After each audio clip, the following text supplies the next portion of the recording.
Hey everyone, it's Chris. This is episode 8 of my Magician's Overview, this time dissecting episodes 11 through 13 of season 2. You can find the previous episodes linked in the description. If you're new, don't forget to subscribe to the channel so you won't miss any of my future videos, and click that notification icon to join the notification squad, as it were, and be the first to know when something new drops. Warning, there may be spoilers ahead, since I discuss what happens in the TV show and compare it to the book, and sometimes that reveals things down the road or changes in the show that might actually spoil things for you in the future. So if you don't want to see that, now's the time to stop the video.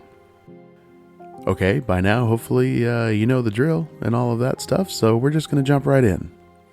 Episode 11. First up, we're going to look at sewer dragons. While most of the circumstances around this are different, the most important moment with the dragon storyline was the loss of the button. In the novels, Q meets the dragon alone in Venice at the bottom of a canal. The big difference with the button storyline is the fact that the dragon already had the button, having purchased it from Josh previously. The meeting was to try and get the button back from the dragon so that Q could get back to Fillory. And the dragon had nothing to do with the underworld. Okay, next up we have Penny, the inside agent. As I've said before, all of this stuff with Penny is new for the show, which in this instance is a great thing. It allows you to find out more about the library and what Penny was up to during his time there, which is excellent because it was always this mysterious place that we really didn't get a lot of information about, which is all very cool. Of course, since everything Penny has done or will do is in his book, I'm not sure how this really could work, though. Couldn't the head librarian just go read his book and figure out he's doing all of this stuff? Should be interesting to see how this all pans out. Next up, we have Elysium. The whole underworld thing is completely different from the books, and I have to say it is much better in the show. In the novels, the underworld, at least the version that is connected to Fillory, which is where they go in the novels, is a weird void, populated by the souls of the dead and table games like ping pong for some reason. The bit with Alice's shade is entirely new and complicates a great many things, but maybe simplifies a great many things as well, given that they are going to be bringing Alice back much quicker than they did in the novels. Having the underworld be a much more interesting construct like we see in the show, built to look more like something you would recognize, seems like a much smarter way to handle things, so kudos to the writers. Next up, we have Our Lady Underground. I loved this. It was a nice layer to add to her character. She was barely mentioned in the books and only really showed up once, while Julia was in the underworld where she finds out her real purpose.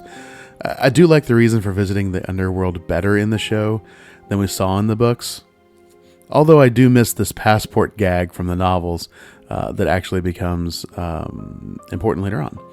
It will be interesting to see how they handle Quentin's story when it comes to Fillory in the future, since they have revamped the story as well as the order of events in the way that they have. Okay, next up we have Julia's Shade. Now, I really dug this. It was another great moment where the show improved upon the source material and was a great chance to see more about her character and where she might be going. Also, having her sacrifice her shade to help Alice and Quentin was rad, and another great moment of development for her character. And lastly, we have Sylvia from the library. This was all new for the show, since the entire story is new, but it is very cool and could add a lot to the end of this season.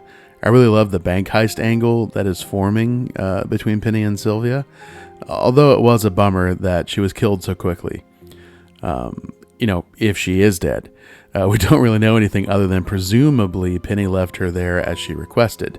When moments in shows like this happen, I always assume that the character will make a miraculous return in the future, usually as a villain. So we'll see what happens.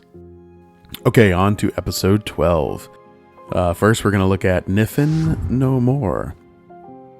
As I have mentioned before, Alice is brought back, but it's at the end of the story, and literally the final moments of the story, And just like you see in the show, she is not happy. In the novels, they do go to Mayakovsky for advice and help. He and Q have a fight, and in the end, Mayakovsky does agree to help. The batteries that he has in the books are coins, so I really like the change to them being these substantial orbs that you see all over the place. He didn't actually help in any rituals, though, because that happened much later in the story after they had left him to wallow in his cold solitude once more. As for Alice, in the novels, she didn't act the way you see in the show, writing things down, etc. She basically spends all her time hating Q and trying to not embrace being alive. Next up, we have The Secret of Ember and Umber. This is a direct departure from the novels and not one that I particularly like. It's difficult to talk about any of this without revealing a great deal down the road, but this was not in any way how things played out in the novels, and changes so much that I'm not really sure where things are going to go from here, and not in a good way. Oh, and in case you were wondering, Ember was not hiding out in Canada in the novels. He was technically still in Fillory the whole time, only in hiding. Next, let's look at Our Lady Appears. This was odd, but not entirely bad. Having them be mother and son, that is Our Lady and Reynard, was definitely interesting and went a long way in explaining why Reynard acted the way he did. We really didn't get any of the why from the novels in any depth, so this was a nice addition for the show. Our Lady did appear to Julia in the novels, as I mentioned earlier, when she visited the underworld with Q while they were in Fillory. It was at this meeting that who, and more importantly, what Julia was to become was revealed. Since they have changed so much of the story, I think this was a good place as any for Our Lady to appear before Julia, and giving her shade back was a nice touch.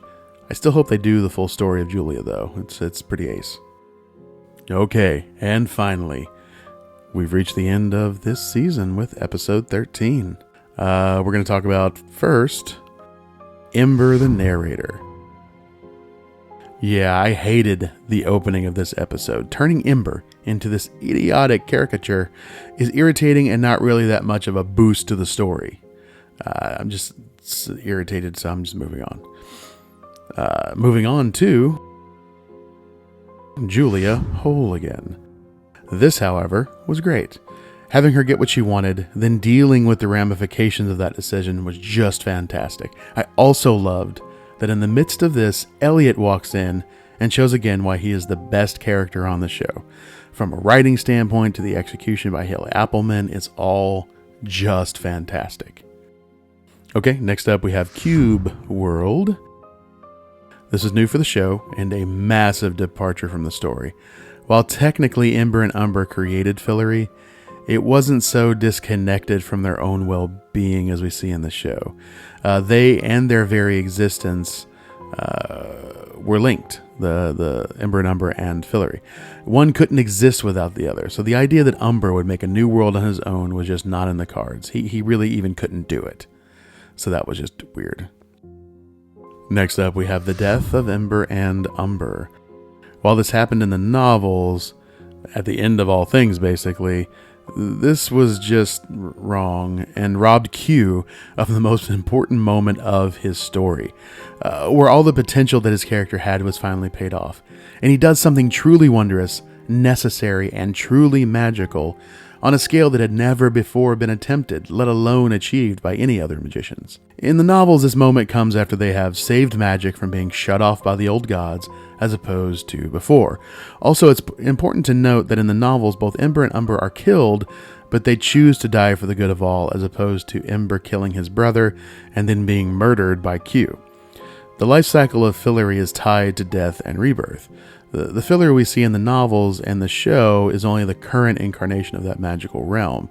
There was one before it, with different gods, and presumably will be one after it, if events are allowed to run their course. But I don't want to say any more until we know where this show will be going. I don't want to spoil anything because it's pretty amazing. And next we have the end of magic. This was pretty cool and weird. In the novels, they don't lose magic entirely as we see in the show. They come pretty close, but are able to prevent it before the end. That being said, I like what they did with the plumber a lot. Apparently, from the novel's perspective, humans having access to magic was an unintentional bug in the system that the gods had finally gotten around to fixing, and not the result of Ember and Umber's parents, quote unquote, reacting to the death of their children. Also in the novels, they show us the plumber, but he was a big glowy blue god person, literally rewiring the plumbing of existence, and not a guy walking around with a toolbox.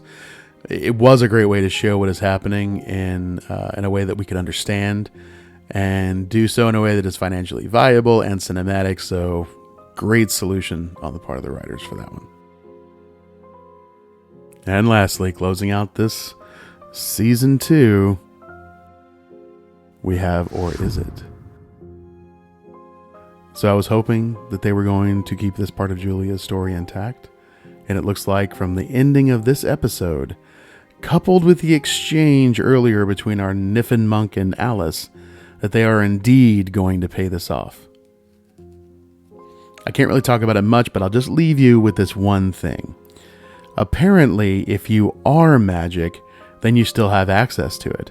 Only if you draw on magic from the Wellspring and Fillory, which has been quote-unquote plugged, are you no longer all magic-y. Just think about that for a hot minute.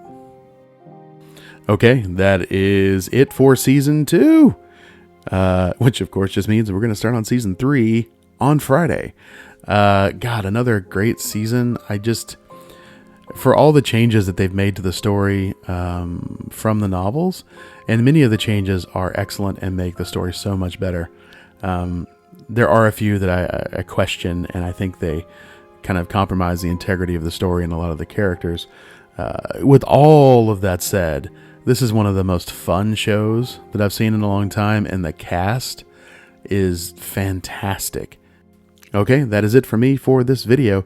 As always, if you have any questions about the magicians, you can leave them in the comments or find me on Twitter and ask me there, and I will do my best to answer them either someplace like Twitter in the comments of a video, or if it warrants it, its own video. And if you haven't watched it, I dropped the first episode of my compare and contrast review thingy for A Discovery of Witches, which was fantastic and a great show. So if you like The Magicians, you will probably love that show too. So go ahead and check it out. I'll link it in the description. I'll talk to you guys later. Bye-bye.